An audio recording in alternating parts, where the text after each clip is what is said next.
Miren, vamos a pasar a los criterios normativos del SAT. Igual, criterios que tiene la propia autoridad fiscal, que son opiniones, que son cómo piensa la autoridad en la aplicación de alguna disposición fiscal, y que sería bueno que conocieran para efectos de evitar tener una discrepancia con la autoridad. Pero bueno, al final no es ley, ¿sí? No es ley, ya lo habíamos comentado. Vamos a entrar a los criterios normativos del SAT. Un primer criterio normativo del SAT, ¿cuál es? Vamos a revisar. De acuerdo con el Código Fiscal de la Federación, en su artículo 6, menciona que las contribuciones se determinan conforme a las disposiciones vigentes en el momento de su causación. Me voy al Código Fiscal de la Federación. A ver, voy a compartir con ustedes el código, a ver, para tener un antecedente de este criterio. Vamos al artículo 6 del Código Fiscal de la Federación. Criterios normativos. Y quiero aclarar cuándo se publicaron estos criterios normativos. Vamos y compartimos la fecha de publicación. Quedamos que se publican en el anexo 7. Anexo 7. Aquí los tenemos en pantalla. Compilación de criterios normativos. Se publicaron el pasado 5 de enero del año 22, con una modificación, una tercera modificación, el pasado 6 de mayo. 6 de mayo, bueno, se refiere a que en la tercera resolución de modificaciones, hubo una modificación al anexo 7.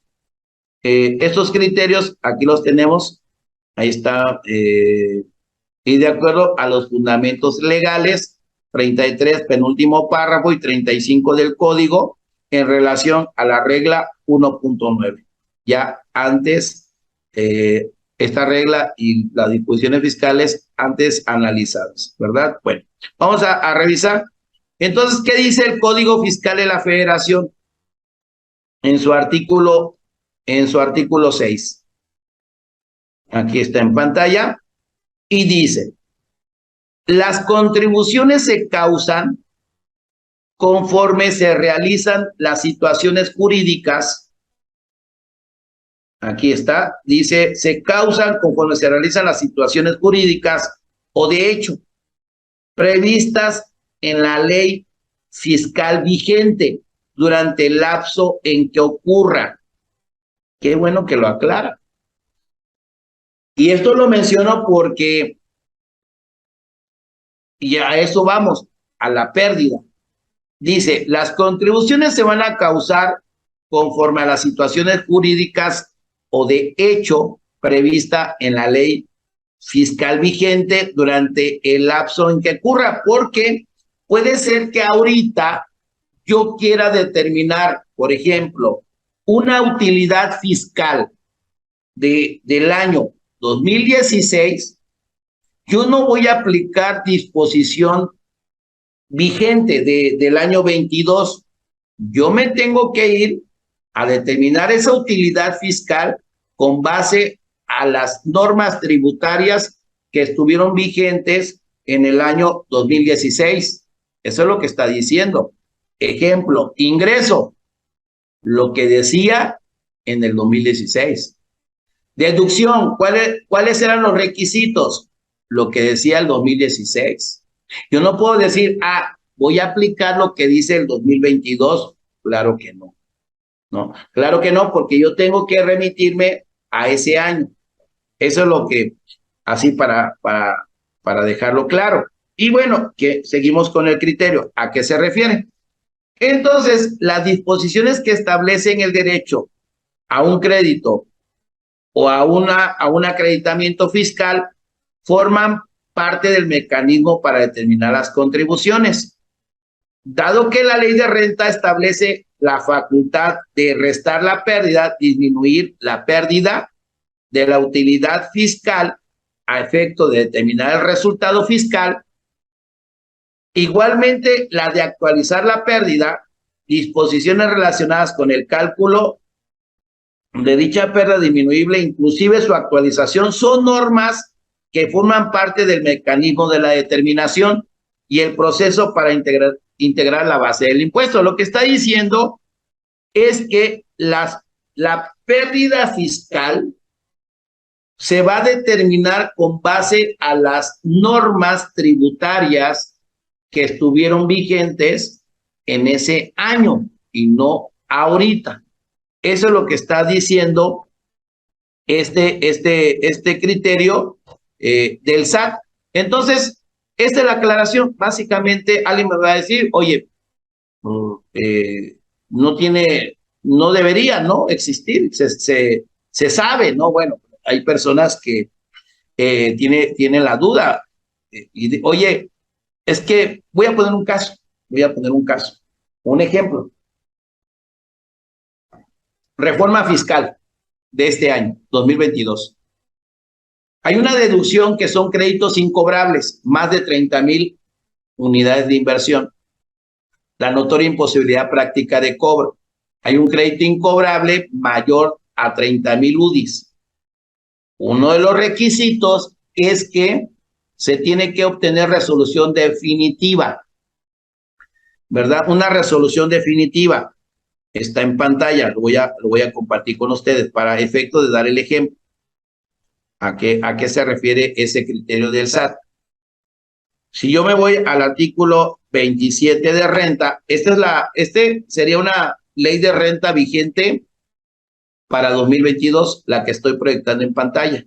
Entonces, si ustedes revisan el 27 de renta, y me voy a los créditos incobrables, el fundamento sería,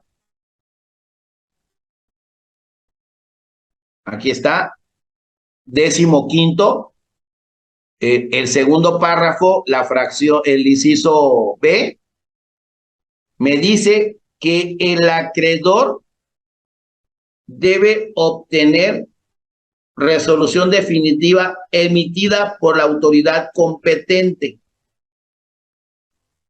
¿Esto qué significa?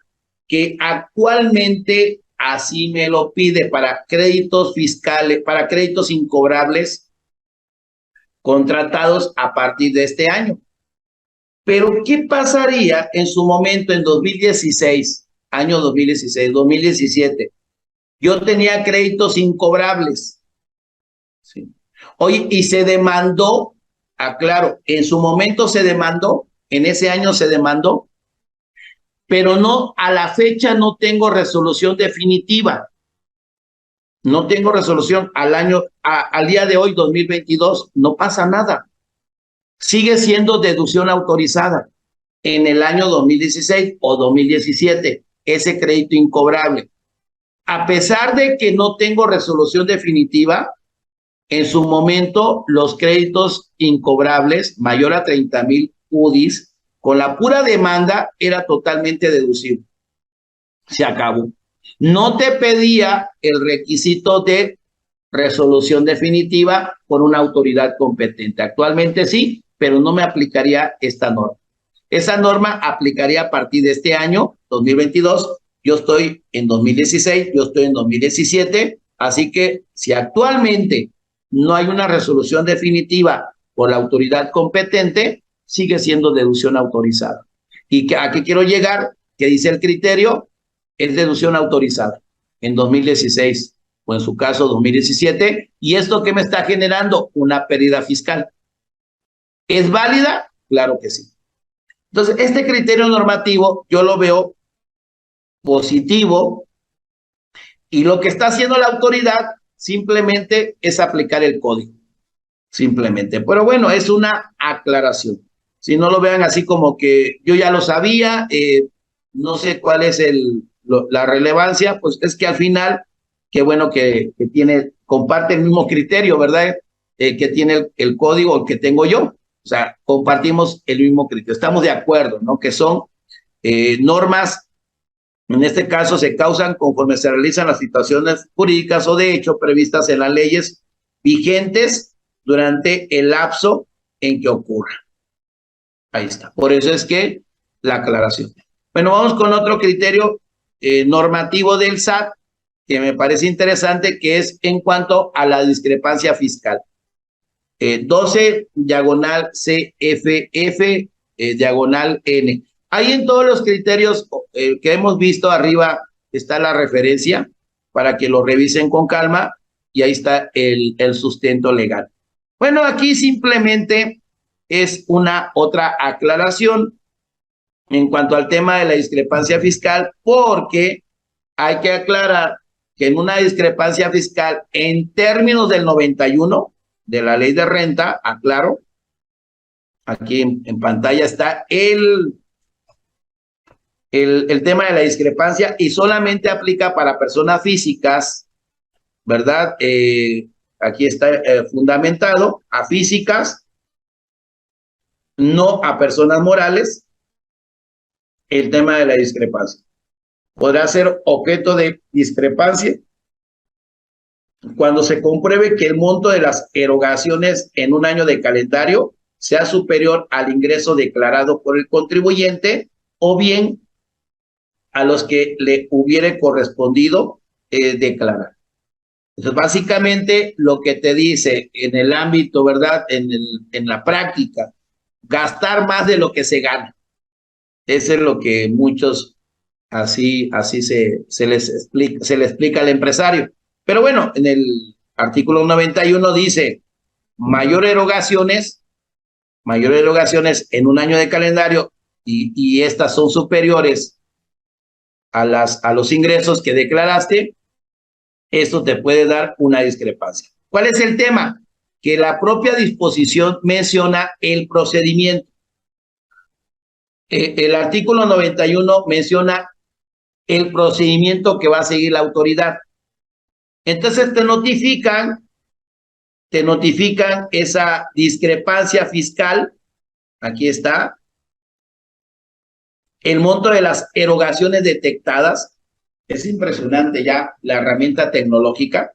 Hoy en día la autoridad tiene información de terceros y de ti también, con tu comprobante fiscal, la emisión, contabilidad electrónica, bueno, entre otros. La información que se utilizó para conocerla, el medio por el cual se obtuvo, el banco y la discrepancia resultante. O sea que la autoridad te va a notificar tu discrepancia. El monto, cómo se obtuvo, y dice aquí, notificado el oficio, el contribuyente cuenta con un plazo de 20 días para informar por escrito a la autoridad fiscal. 20 días te da la autoridad. A partir del día siguiente a la fecha de notificación, tienes que revisar el origen o fuente de procedencia de los recursos con que se efectuó la erogación detectada y vas a ofrecer las pruebas pertinentes. ¿Para qué? Para desvirtuar la discrepancia. Eso es lo que te dice la autoridad. Aquí está el proceso. El proceso está indicado en el artículo 91 y dice que la autoridad podrá por una sola vez requerir información adicional. Oye, que te faltó el contrato. Oye, que te faltó un acta de asamblea. Que te faltó el comprobante fiscal. Que te faltó, te va a solicitar información adicional. Bueno, ese es el procedimiento. ¿Qué dice este criterio? Vamos al criterio normativo del SAT. Ya una vez explicado lo anterior, dice, en términos de las disposiciones fiscales, por una sola ocasión, podrá requerir información y documentación adicional, el cual la deberá proporcionar en términos del previsto del 53, inciso C, del Código Fiscal de la Federación. Te remite al código, al 53.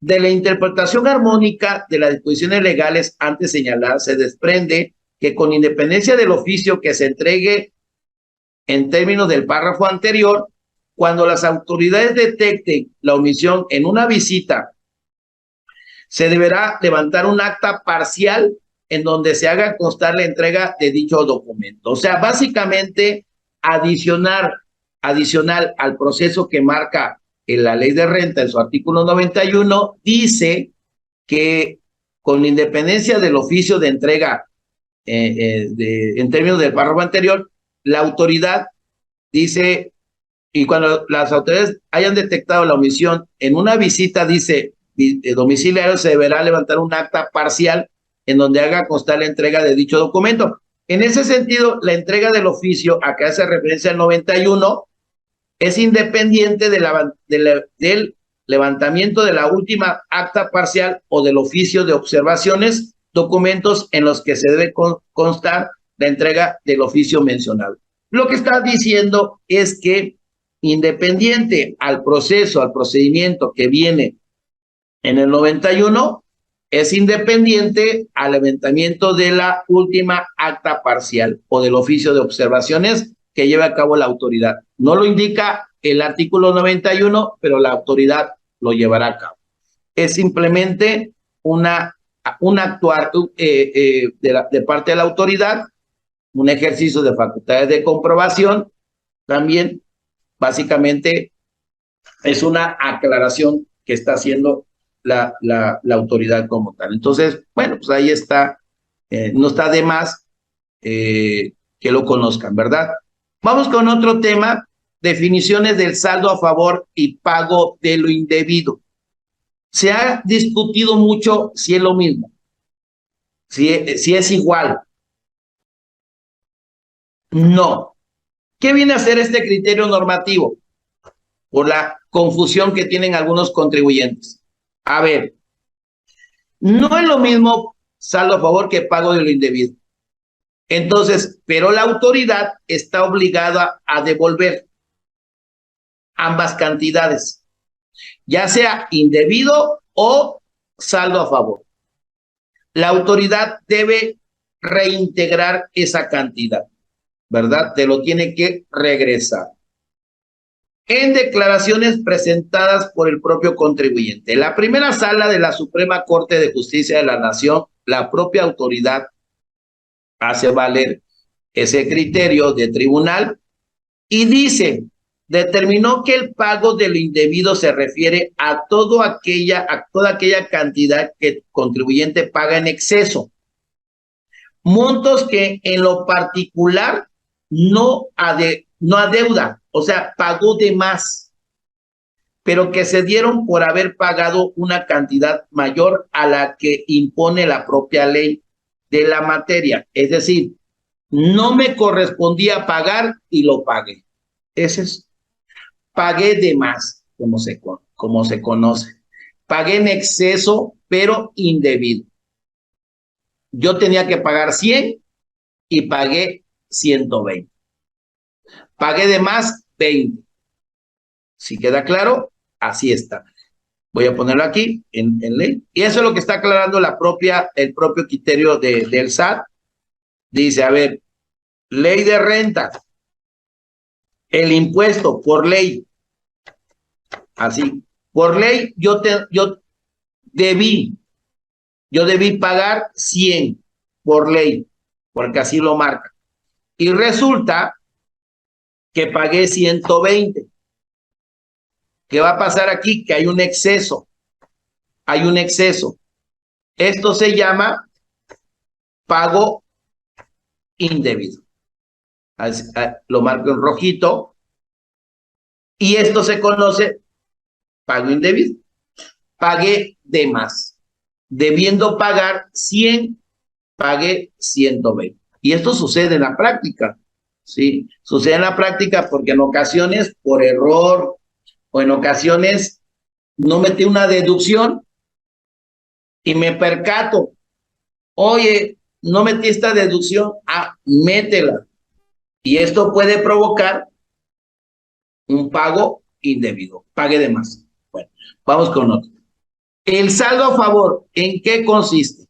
El saldo a favor no deriva de un error, deriva de un cálculo aritmético o de apreciación de los elementos que constituyen la obligación tributaria a cargo del contribuyente, sino que dice, bueno, no deriva de error de cálculo aritmético de apreciación, sino que resulta de la aplicación de la mecánica establecida en la ley de la materia. Ejemplo, un caso muy recurrente es la ley del IVA. En la ley del IVA, yo tengo que pagar IVA causado o IVA trasladado 1,000 pesos, menos, aquí lo pongo, ley del IVA, menos IVA acreditable. Así lo dejo, ya no meto retenciones. Igual, y el IVA acreditable 1,200. IVA a favor, aquí se da el IVA a favor y no es indebido. Aquí no es indebido porque aplicando la mecánica, así lo voy a dejar. Miren qué interesante.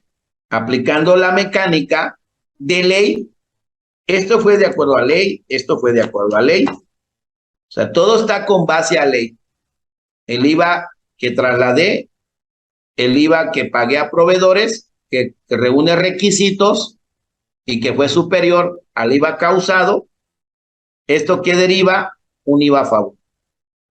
Ahí está. Entonces, este sería un ejemplo de saldo a favor. Y el otro, sería el anterior, un pago indebido.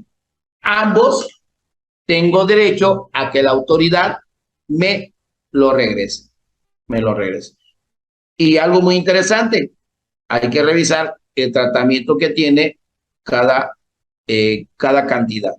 Sí, porque ahora sí que tienes que remitirte a la ley. Por ejemplo, la ley del IVA, el saldo a favor únicamente se acredita o se solicita vía devolución. No se puede compensar. Y este pago indebido se puede compensar o se puede solicitar devolución. Sí, pero no se puede acreditar. No se acredita.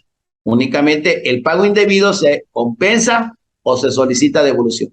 Y en cambio el IVA a favor se puede acreditar o se puede solicitar vía devolución, pero la compensación no se puede. Ahí está el claro ejemplo y esto es un criterio que no está, no está por demás y es bueno que se conozca, ¿verdad? Ahí está este punto. Dice, en virtud que cuando se tenga que devolver cantidades para determinar si su naturaleza corresponde a un pago indebido o saldo a favor, deberá estarse a la conceptualización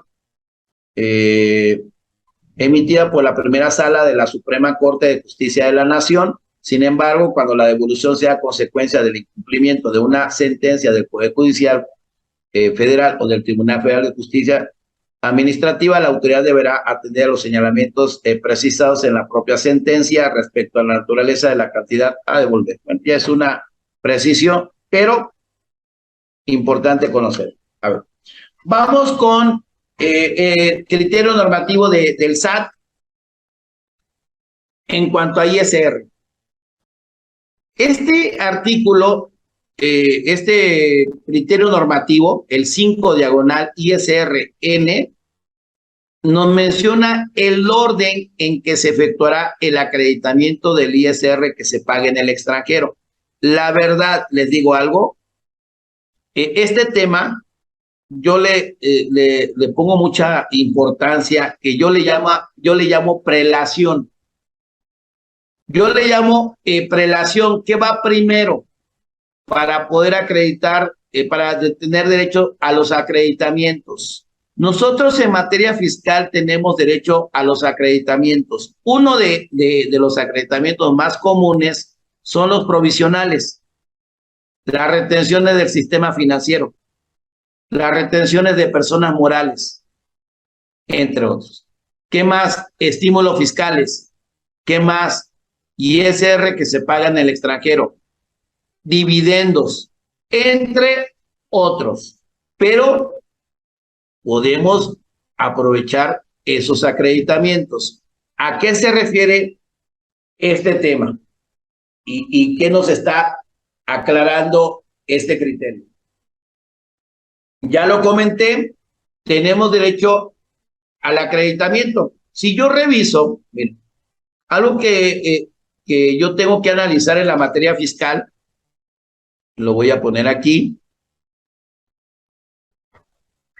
y me ha quedado súper claro el tema en cuanto, por ejemplo, si yo determino los ingresos, 1,000,000, menos deducciones autorizadas, menos PTU pagada, igual a utilidad fiscal, menos pérdidas, igual a resultado fiscal, ¿verdad? Resultado fiscal. Y aquí le ponemos una cantidad, 800,000 pesos. Miren, aquí quiero llegar a lo siguiente. Esto es importante conocer el orden en que se facturan los acreditamientos. Yo donde veo donde veo un impedimento son los sistemas del SAT, las herramientas en cuanto a declaraciones, porque nos podemos topar con que el sistema no lo permite. Aquí ya tenemos la utilidad fiscal de 70,000 y tenemos pérdidas de 20,000 actualizada y llegamos a 110,000. Ahí está. Este es el resultado fiscal por la tasa de ISR. Tasa de ISR 30%. Igual a ISR causado. Aquí está el primer concepto. Vean qué interesante. Aquí quiero llegar a lo siguiente. Si tú revisas, por favor, yo te voy a invitar a que a partir de ya veas el orden en que se efectúan los acreditamientos. Por ejemplo, yo tengo pagos provisionales, tengo retenciones de retenciones de todo tipo, financiero, sistema financiero, personas morales, tengo estímulos fiscales, ¿verdad? Estímulos fiscales, tengo subsidio para el empleo, tengo dividendos, el que se paga se pagaron a los socios y no había CUFIN y se pagó ISR por dividendos, ese ISR se puede acreditar contra el ISR del ejercicio. Bueno, ahí están algunos. A ver, ya tenemos el que menciona el criterio, ISR pagado en el extranjero. Yo les preguntaría, ¿qué va primero? A ver, ¿qué va primero? ¿Tengo estímulo? ¿Tengo subsidios, dividendos, pagado en el extranjero, provisionales, retenciones? Les quiero decir, a mí me conviene dejar esto al último. Esto para mí al último me convendría. Y agotarme los estímulos, porque el estímulo tiene un plazo. Y si no lo aplico, se pierde. Y hay algunos estímulos que te dicen en el ejercicio. Ejemplo, casetas, transportista, ya no se puede aplicar el año que viene. Entonces me conviene aplicar primero ese estímulo. Subsidio. Bueno, aquí no tengo problema. Se puede seguir acreditando hasta que se agote. Yo lo que tengo que ver es aquello que tiene un plazo. Entonces, aquí la pregunta es, ¿el ISR pagado en el extranjero se tendría que aplicar en el ejercicio? Ya no puedo aplicarlo el año que viene. Y está limitado, ¿eh? Hay límite. La pregunta es, ¿qué aplico primero? Provisionales, retenciones, estímulo y al final el extranjero.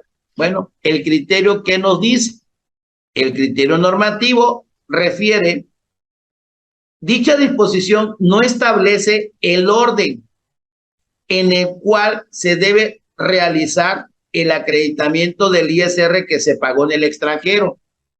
Por ende, se considera que el mismo se puede acreditar contra renta que corresponda a pagar o corresponda pagar en el país a dicha moral antes de aplicar provisionales. Eso está interesante.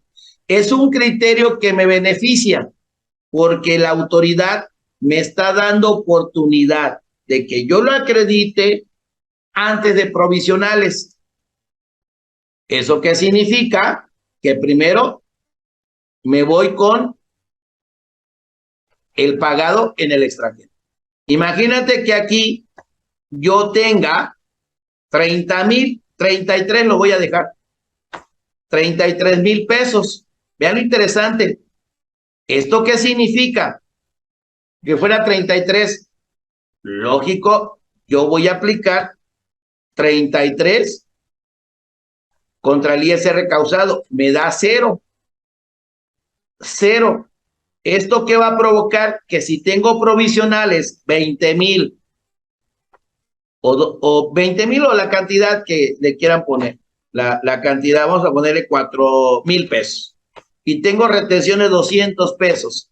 Esto va a provocar, en este caso, que yo tenga que saldo a favor. Esto se convierte, miren, se convierte en un saldo a favor. Aquí está en rojo. Y esto que tengo derecho, esto se convierte a favor del contribuyente. Voy a quitar aquí vamos a quitar los estímulos para que no intervengan el subsidio ni el de dividendos. Así miren. Y este ISR que tengo pagado en el extranjero, limitado, pues ya se acreditó. Miren, aquí está a favor. Eso es lo que dice el criterio normativo. Entonces, aplica este ISR pagado en el extranjero, aplícalo antes de provisionales. Me conviene. Es un criterio que me beneficia. Y ya quito provisionales y eso da a favor. Hay que tener cuidado. Yo invito a que revisen bien porque menciona algunos acreditamientos van directo con el ISR causado. ¿Sí? Lo que resulta ya se considera, vamos a suponer, ahí ya queda el ejemplo. ¿Qué pasaría si derivado aquí, vamos a poner un ejemplo, tengo 1,000 pesos de ISR pagado en el extranjero?